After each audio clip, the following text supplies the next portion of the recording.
سلام زخبركم تخاتلتنا خميت صنيحكم وتصيت هاجرا ودر شامبيون مشكلة إرترا حيزلكم قريبا له نزبد لايك مقبار مسانا فلمو سناي مكتتال هاجرا ودر شامبيون مشكلة إرترا قبل الشوعات تغسب لشم من تمسكرم أبزو باقاش باركا ختما بارنتو بدمك التخايدو بز مسرت قدام شوعات تمسكرم أمنا يجزي ودر فلما أنجيهن ودرن جمرة 4 غانتا تدك انستيان نيرن ኣብቲ 11.6 ኪሎ ሜትር ሸፈነ ውድድር እምበር ጋንታ እምነ ሓይሊ ንውድድራ በ10 ደቂቕን 2 ካልኢትን 49 ንኡስ ካልኢትን ኣብ ሰዓት ብገምጋም 34.74 ኪሎ ሜትር ብምርጋጽ ቀዳመይቲ ኮይና ተዓዊታ ካልኢት ኮይና ዝተዓወተት ጋንታ መንደፈራ ብ43 ንኡስ ካልኢት ሳልሰይቲ ጋንታ ድባርዋ ብ1 ደቂቕን 3 ካልኢትን ፍልሊ ራብዒቲ ጋንታ ጋሽ ባርካ ብ1 ደቂቕን 34 ካልኢትን ፍልሊ ተዓዊተን قصيلهم ودرهم زكايد تقدم تدق تبعتهم نيرم 24 غانتات دما اب مبغس بوتا ترخيبهم ابز 23.2 كيلومتر شفنه وددر غانتا من دفرا نوددروم ب 33 دقيقه بادو 58 اسكاليتن اب ساعات بغمغام 42.18 كيلومتر بمرغاص عوتات كونو كيلوم ካልእቲ ጋንታ እምነ ሓይሊ ብ9 ካልኢት ፍልሊ ሳልሰይቲ ጋንታ ድባርዋ ብ14 ካልኢት ፍልሊ ሰለስቲአን ናይ ዞባ ደቡብ ጋንታየን ራብዒቲ ጋንታ ተሰነይ ብ14 ካልኢት ፍልሊ 93 ንኡስ ካልኢት ተሪፋ ካብ ሳልሰይቲ ዕውቲ ጋንታ ድባርዋ ብኩሎም ደገፍቲ ድማ ኣድንቆት ክትረክብ ክኢላያ ሓምሸይቲ ጋንታ ገጀረት ናይ ዞባ ማእከል ሻድሸይቲ ጋንታ ባሮንቱ ናይ ዞባ ጋሽ ባርካ ሻውዒይቲ ጋንታ 4 ስመራ ናይ ዞባ ማእከል ሻምነይቲ ጋንታ ቀይሕ ባሕሪ ናይ ዞባ ማእከል ታሽዒይቲ ጋንታ መጓዓዝያ ናይ ዞባ አንሰባ ዓስረይቲ ጋንታ ABN ናይ ዞባ ማእከል ድማ ናይ መድረኽ ዓወት ኣመዝጊቦም ዝኸበርኩም ተኸታተልትና ምስ عوتات تقدمتن أسلطنتن ناي غزي وددر ناي غانتا زكايدنا علال دما قصيلنا نابخم كنبلينا دغيمنا سناي مكتتال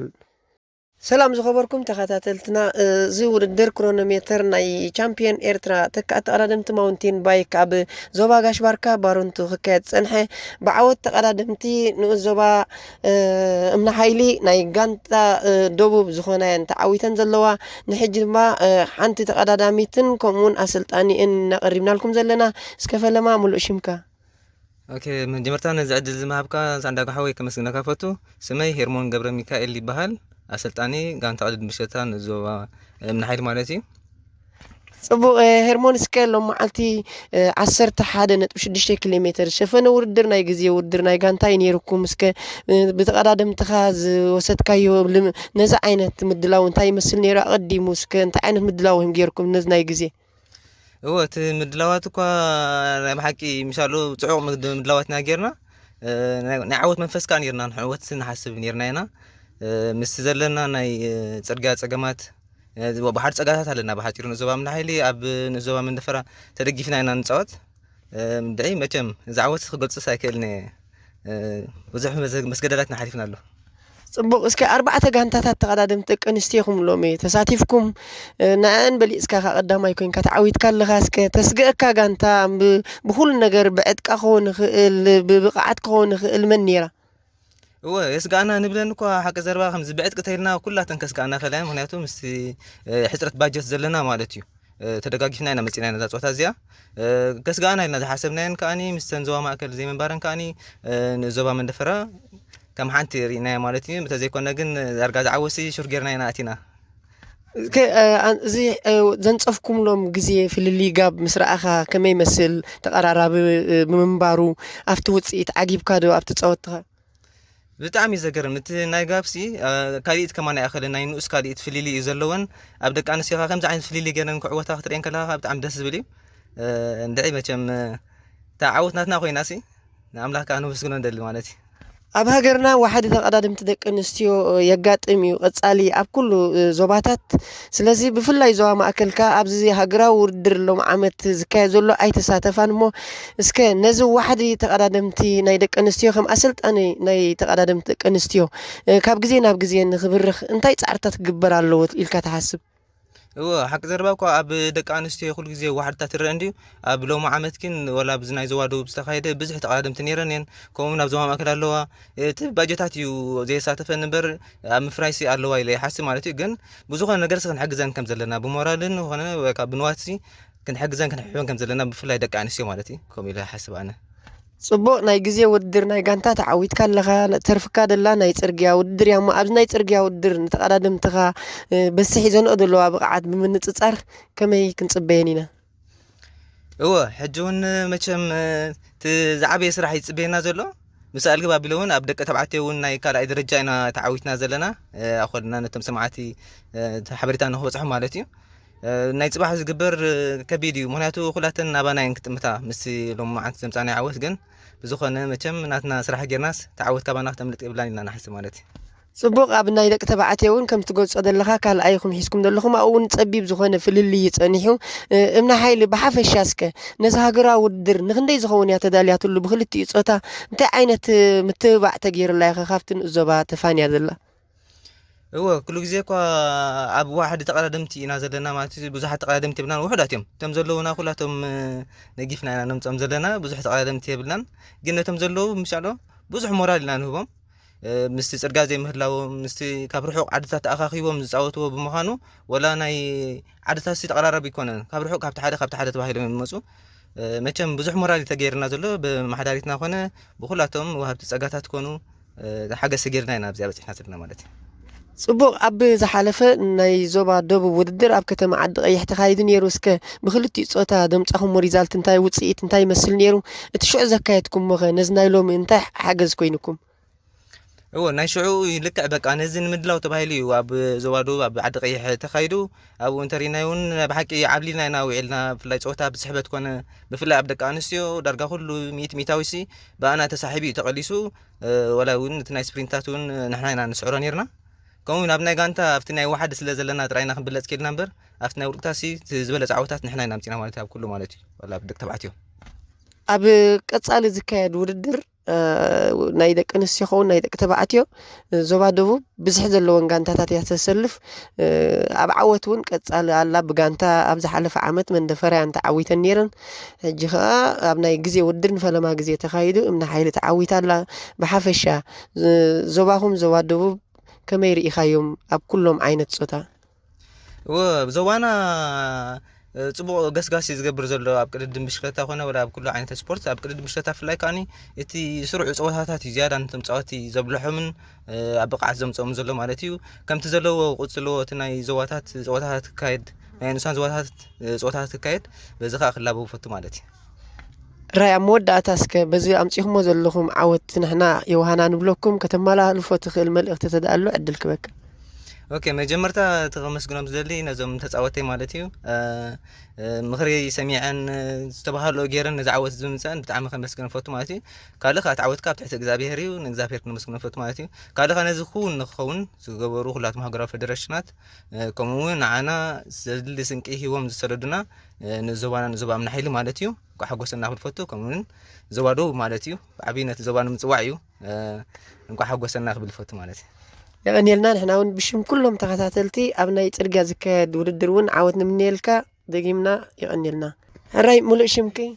هراي أنا سارون قرماي استبهالكو خابزو وأمنا عيد زمت أخو أبزين خطاوت نبارون تزمت أنا لو تتصوتاكو على خمتي دي صراحنا يتزيكوينة بتعامي تبقينيرو ولا تكليما مستمقيارو هاروس لازنور ولا حانت خشاقرنا يكالن بتزقبرنا يو خابسلت أنتنا استقبلنا مهرتات تمرتات وين أتكبيرنا يخن باليد فوتو مهنياتو تجيجاتات ولا حدا خلطة نبرد بزح جيجاس أي نبرنا نقبل صبق اسك عصرت حدا نتوشدش كيلومتر يا ز شفن كنأ أمو هاد ناي جانتاهن كمين يرو كتزرو أغل لغنت ناي جانتا وددر مهنياتو أبقل قل دك تبعتيو بفلاي كن رئيس أني هنا فح يلوم يوم وددرهم كايد أنيهم إذا عينت أمرت زكاية تكون أقدم كنت عينت مدلاوس لزجبر كنالي وتي أبزي فحفح مبالكو درجة فحفح يبلنا لنا تأكيدنا هنا خيدنا تسال سيتنا نبرد كوانا قرب كزور سلزي كالت كوانا نشتي تريفان براي ترفتن درجة بصبوينا ودينا لا تسابرارنا درجة صبو غيرنا ودينا تقرص أنا يبلنا نتعود كاني بناي سكند ساتي تتحيزلنا درجة بصبوينا زلنا إزبلنا ናይ ግዜ ውድድር ንፈለማ ግዜ ኣብዚ ሃገራዊ ውድድር ይካየድ ኣሎ እስኽን እውን ከም ተካእቲ ተቐዳደምቲ ንፈለማ ግዜ ይኽን ኣብዚ ውድድር ተሳቲፍክን ዘለኽን እስከ ንቐጻሊ ከመይ ረኺብክንኦ ቀጻሊ ጽቡቕ እዩ ዘሎ በዚ ዘለናዮ ንክንቅጽል ኢና ንደሊ ምክንያቱ እቲ ዝረኣናዮ ክሮኖሜተር እኮ ጽቡቕ እዩ ነይሩ ብጣዕሚ ከቢድ እውን ኣይኮነን ከምቲ ንሕና ኣብ ትሬን ንሰርሓሉስ ዳርጋ እዚ ዝፎከሰ እዩ ዝብሎ ብዝመጽእ ከም ዝኾነልና ንመን ኣብ ዞባኹም ዞባ ደቡብ ክፀወታ ከመይ ረኺብክዮ ከምኡውን ጋንታ ደቡብ ኣብ ዞባ ማእከል ትካየድ ናይ ደቂ ኣንስትዮ ዓባይ ጋንታ ኣላ እስከ ምስአን ብምንፅፃር ራእይኽን መጻኢኽን በዚ ሒዝክዮ ዘለኹ ኣቃውማ እንታይ ይመስል ወበዚ ሒዝናዮ ዘለና ኣቃውማ እኮ ካብ ዝደለናዮ ንክንብርትዕ ኢና ንደሊ ካብኡ ቀፂለ እውን ዋላ ሓንቲ ናይ ደቡብ ንፃወተሉ ፀወታስ ብጣዕሚ ፅቡቅ እዩ በዚ ዘለናዮ ቀፂልና ናንከይድ ኢና ንደሊ ኣብ ናይ ፅርግያ ውድድር ፅባሕ ንፅበየና ውድድር እዩ ዘሎ እስከ ምስ መፃወትኽን 4 ጋንታታት ኢኽን ተሳቲፍክን ሎሚ ምስ ኩሉ ብቕዓት ናይ ዝበዝሓ ከዓ ናይ ዞባ ደቡብ ዘለዋ ተቐዳድምቲ እየን ዘለዋ ኣብዚ ውድድር እሞ እስከ ኣብ ዝተፈላለየ ውድድራት ከዓ ተራኺብክን ነርክን ኢኽን እሞ ካብ መን ጋንታ ኢኽን ቀንዲ ብዶ ትፅበያ እቲ ጋንታታት ኩላህና ንፃወት ዞባ ደቡብ ኢና እቲ በላፅነት ኣላትና ንብላ ናይ መንደፈራ ነይራ ግን ንሳ ከዓ ዳርጋ ውዲቕና ኢና እስከ ብቕዓትክን ኣብ ቅፅበታዊ ውድድር ወላ ኣብ ናይ ጉዕዞ ከመይ ይመስል ኣብዚ ናይ ሎም መዓልቲ እስከ ክንደይ ተቐዳድምቲ ኢኽን ተሳቲፍክን ኣብ ናይ ፅርግያኸ ክንደይ ኢኽን ክትሳተፋ ኣብ ናይ ሎም መዓልቲ ነበረ 3 ኢና ተሳቲፍና ካብተን 3 2 ነጥቢ ኣቲና ፅባሕ ከዓኒ 4 ክንሳተፍ ኢና ተዓዊትና ክንወፅእ እስከ ብቕዓትክን ከመይ ዘሎ ኣብ ቅፅበታዊ ውድድር ዲኽን ተድመዓ ኣብ ናይ ጉዕዞ እስከ ከመይ ዘሎ እቲ ናትክን ሓፈሻዊ ኣብ ጉዕዞ ኣለና ንኸይዲና ጉዕዞ ዋላ ኣብዚ ናይ ቅጽበታዊ ውድድር ውን ነብቅዕና ጽፎይና ዘለና ብሓፈሻ ብቕዓት ተቐዳደምቲ ደቂ ኣንስትዮ ከምኡውን ብዝሒ ተቐዳደምቲ ደቂ ኣንስትዮ ኣብ ሃገርና ካብ ግዜ ናብ ግዜ ንክበዝሕ እንታይ ክግበር ኣለዎ ኢልክ ትሓስብ እስከ ነተን ኣብ ገዛ ዘለዋ ንክመጻኽ እንታይ መልእኽቲ ተመሓላልፍለን በዚ ዘለናዮ ዋሕዲ ደቂ ኣንስትዮ ተፃወታ ኣለና ግን ተን ደቂ ኣንስትዮ ዝተኾነ ጎስጓስ ክግበር ኣለና ኣለዎ ምክንያቱ ንኽተእትዎ እንድሕር ኮንካ ዝኾነ ጎስጓስ ወፃኢታት ገለ ባጀት ስለዝሓፅረና በዚ በኣና ስለዝረኣናዮ ከምኡ ጌርና እውን ብጎስጓስ ናይ ደቂ ኣንስትዮ ጌርና ዓቕሚ ዋላ ብሽክለታ ገለመለ ኩሉ ስለዝጎደለ እዩ ደይ ፃወት ተፃዋታ እምበር ካብ ወለዱ ዝኾነ ኢልካስ ከምዚ ኢላ ጋልክስቶ ተዓዊታ ኢልካ ክትኣቱ ከለኻስ ብዙሕ ተርእዮታት እዩ ዘለዎ ጽቡቕ እስከ ራእይናትክ መጻኢ እንታይ ክትኮን ትደሊ ወይ ከመይ ክትኮን ትደሊ እስከ ናይ መን ደጋፊት ነርክ ወይ ከም መን ክትኮን ትደሊ እስከ መን ጸሊክ ኣብዚ ውድድር ኣቲኽስኺ ኣነ ኮኒ ዝጸለወኒ እኳ ኣይነበረንን ብዙሕ ኣይከታተልኒ ነይረ ኣብ ገዛ ብዝኾነ ግን ብኽሪኦም ከለኹ ትሬይን ገላ ሰርሖ ኣለዉ ማርያ ድፎቲ ነይረ ብድሕሪኡ ካብቲ ለምስ ጀመርኩ ስድራ ኣብዮምኒ ብድሕሪኡ ዳርጋ ንስድራ ባዕለይ ፀቒጠ ብናተይ ግዴታ እያ ኣትየ ነቲ ውድድር ኣብ ዓወት ክትበፅሕ ምስ ረኣይኹ ስድራ ከመይ ደገፍ ይብኹ ከመይ ይከታተሉ ክብዚ እዋን ሕጂ ምስቲ ዝኣተኽሉ እኳ ዳርጋ 5 ወርሒ እየ ገይረ ኣብዚ 5 ወርሕታት ከዓ ብዙሕ ለውጥታት ስለ ዘረኣኹ ስድራይ እውን ደጊፎምኒ እዮም ስለቲ ኩሉ ዝሃብክና ሓበሬታ ኣዚና ነመስግን ናይ መወዳእታ ናይ ምስጋና ዕድል ክበክ ሕጂ ደመስግን ኣነ ካብ መጀመርያ ኩሎም ዞባ ኣምና ሓይሊ ከመስግኖም ፈቱ ካብኡ ቀፂለ እውን ኣሰልጠንተይ ጎስጓስ ዝህቡኒ ሓበሬታታት ንዓና ንብቕዓትና ኢሎም ዝግስግሱና ከመስግኖም ፈቱ ንኩሎም ኮሚሽን ስፖርት ናይ ኣምና ሓይሊ የቐኒልና ስለቲ ሓበሬታኺ ኣብ ናይ ፅርግያ ውድድር ብዓወት ንራኸብ ሰናይ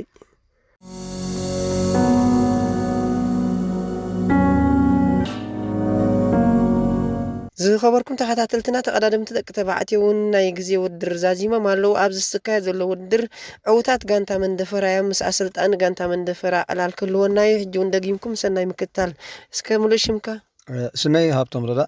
ኣሰልጣኒ ጋንታ መንደፈራ ጽቡቕ ሃብቶም ኣብዚ ክካየድ ዝወዓለሉ መዓልቲ ናይ ግዜ ውድድር ናይ ጋንታ ቻምፒዮን ኤርትራ ተቐዳደምቲ ማውንቴን ባይክ ብዓወት ጋንታኹም ጋንታ መንደፈራ ተዛዚሙሎ እስከ ሓፈሻዊ እንታይ ዓይነት ልምምድ ጌርኩም ኢኹም ኣቲኹም ነዚ ናይ ውድድር ናይ ግዜ ንፈለማ ግዜ ከም ምዃኑ እሞ ከዓ ተቐዳደምቲ ማውንቴን ከም ምዃኖም እስከ እዚ ሓበሬታ ናይ ግዜ ውድድር ኣሎ ምስ ተባሃለ እንታይ ዓይነት ምድላው ኢኻ ጌርካ ኣሎ እዚ ናይ ታይም ትራያል ውድድር ነዊሕና ሰሪሕና ኣለኹ እንዳለዎ ንፅሕና ካብቲ ካላንደር ተዋህበና ማለት እዩ በቲ ተዳልና ኣሎ ከዓኒ ኣብና ሓጊዝና ከዓ ተዓዊትና ማለት እዩ እስከ ኣቐድም ኣቢሉ ዝሓለፈ ሰሙን ኣብ ከተማ ዓዲ ቀይሕ ናይ ዞባ ደቡብ ዝተኻየደ ውድድር ተሳቲፍኩም ነርኩም እንታይ ዝመስል ውፅኢት ከማመዝጊብኩም ተፃወትኻ እንታይ ዓይነት ቅድመ ምድላው ገይሮም እዮም መፅኦም ናብ ዓዲ ቀይሕ ቅድሚ ምኸድና ናይ ውሽጢ ንውድድር ነርና ናይ ከተማና ካብኡ ኸ ናብ ዓዲ ቀይሕ ምስ ከድና ከዓኒ ኣብኡ ከዓ ክንዕወት ክኢልና ማለት እዩ ካብኡ ከዓ ቀዳመይቲ ኮይና ኢና ናይ ዓዲ ቀይሕ ዝነበረ ናይ ዞባና ውድድር ቀዳመይቲ ኮይና ተዓዊትና ናብ ቻምፒዮን ኤርትራ ናብ ባሮንቶ ክንመፅም ከለና ከዓ ነዚ ተዳሊና ኣሎ ከዓ መፂና ክንዳልወሉ ቀኒና በዚ ዝነበረ ፀወታታት ከዓ ክንዕወተሉ ክኢልና ማለት እዩ በዚ ተዳሊና ኣሎ ኣብዚ ዝተኻየደ ናይ ሎም መዓልቲ ናይ ፈለማ ግዜ ናይ ግዜ ውድድር ናይ ጋንታ ክሮኖሜትር ሰለስቲአን ጋንታታት ናይ ደቡብ ማለት እምነ ሓይሊ መንደፈራ እምነ ሓይሊ ድባርዋይን ተዓዊተን ዘለዋ እስከ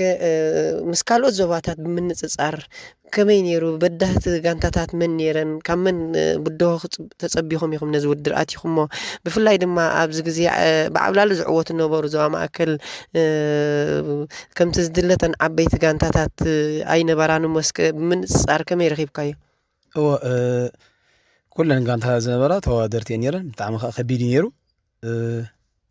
ኩሉ ግዜ ከዓ ተዳፂዕርካ ከዓ ከም ትዕወት ሳይ ማለት እዩ ስለ ፃዕርና እዩ ተዓዊትና ይኽብል ክእል እምበር ኩሎም ዝነበራ ጋንታታት ኩለን ተወዳደርቲ እየን ነይረን ብጣዕሚ ከቢድ ነይሩ ናይ ሎም መዓልቲ ከምቲ ትገልጾ ዘለኻ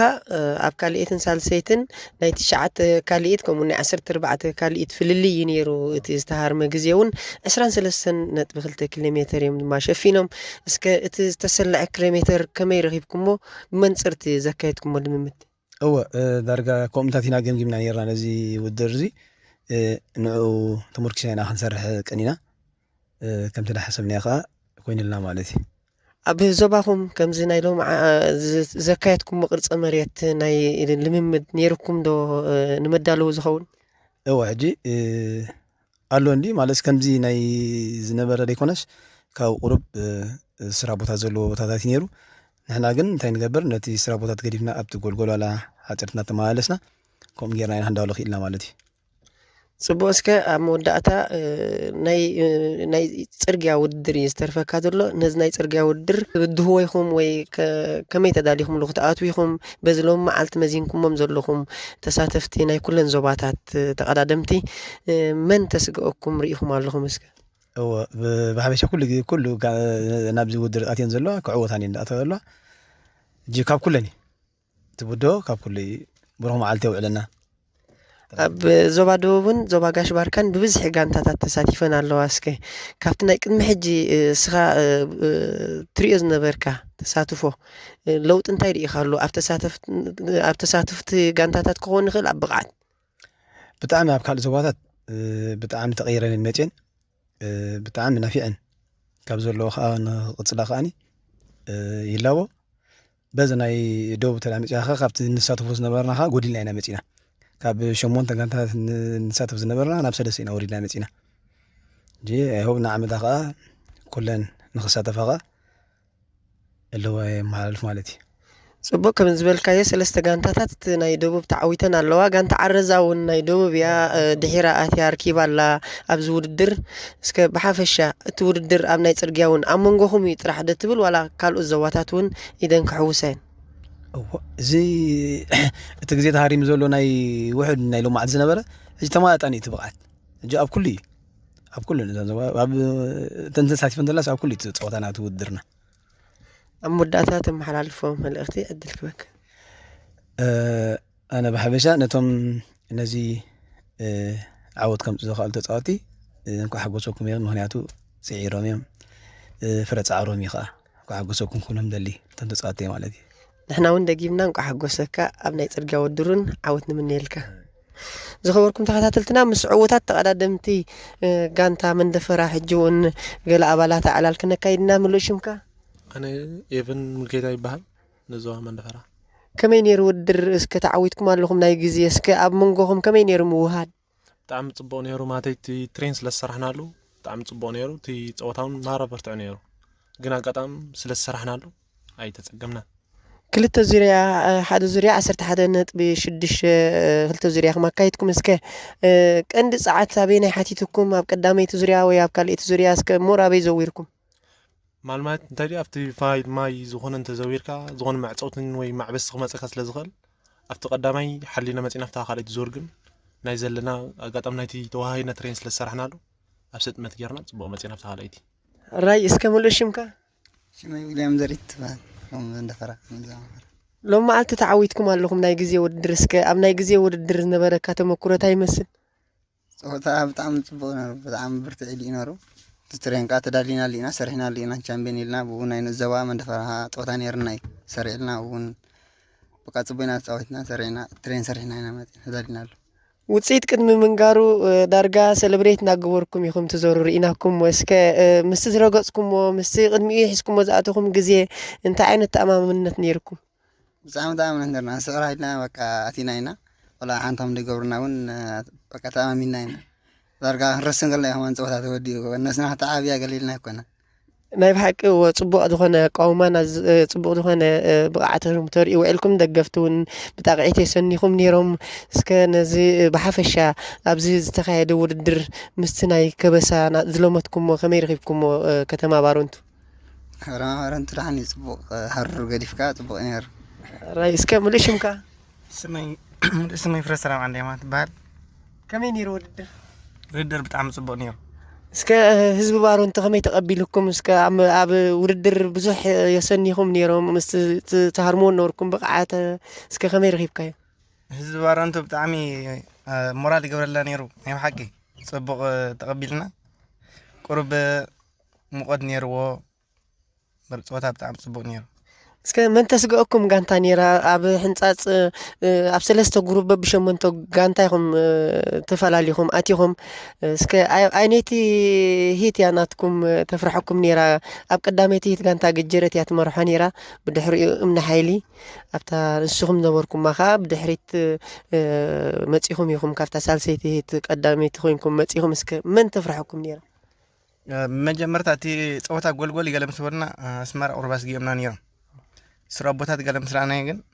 ወላ ሓንቲ ክንሰርሕ ወላ ሓንቲ ኣይተጸገምና ማሲ ስራቦታት ገለ ተኣማሚና ሊና ስለ ስራሕና ለማለት ዝያዳ ኣበይ ትዝውሩ ነይርኩም ጎልጎል ስራቦ ብማዕሪና ዝውረ ነይርና ኮንታ ብሓደ ዶ ተዝርዎ ነይርኩም ትሃርሞ ነበርኩም ግዜ ከመይ ነይሩ ምክንያቱ ዝበዝሑ ጋንታታት ክንሪኦም ከለና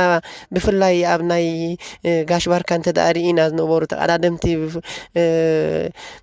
ንኣብነት 6 ተተበጊስካ 5 ክትውዳእ ኣለካ 5 ተተበጊስካ 4 ክትውዳእ ኣለካ ኣብዚ ግን ምትሕልላው ኣይረኣናሎምን ፋሕፋሕ ኢሎም እዮም ዝፃወቱ ነይሮም ናትኩም ግን ጀሚራ ክሳብ ትውዳእ ብስጥመት ተሓላሊኹም